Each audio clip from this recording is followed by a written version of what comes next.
வணக்கம் நண்பர்களே, நம்ம சேனலை சப்ஸ்கிரைப் பண்ணாதவங்க சப்ஸ்கிரைப் பண்ணிவிட்டு வீடியோ கண்டினியூ பண்ணுங்கள்.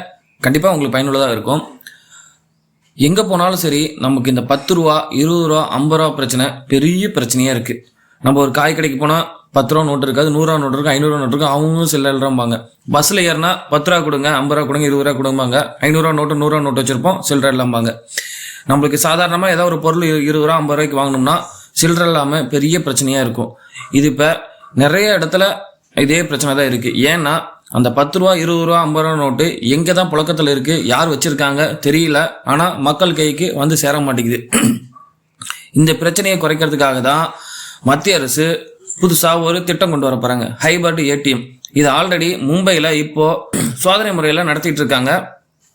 அது இப்போ இந்தியா முழுக்க கொண்டு வரதுக்கு ஐடியா பண்ணிட்டு இருக்காங்க. அப்படி அந்த ஏடிஎம் ஹைபர்ட் ஏடிஎம் வந்துருச்சுன்னா நம்ம கிட்ட இருக்கக்கூடிய 100 ரூபா 500 ரூபா நோட்டை அந்த ஏடிஎம்ல போட்டு 10 ரூபா 20 ரூபா 50 ரூபா நோட்டா நம்ம எடுத்துக்கலாம், வித்ட்ரா பண்ணிக்கலாம். இது ஒரு ஆப்ஷன். இப்படி வந்துருச்சுன்னா அதாவது இந்த சில்லறை தட்டுப்பாடை குறைச்சிடலாம். நம்ம கிட்ட ஈஸியாக 10 ரூபா 20 ரூபா நோட்டு 50 ரூபா நோட்டு மக்கள் புழக்கத்துக்கு வரும். நன்றி.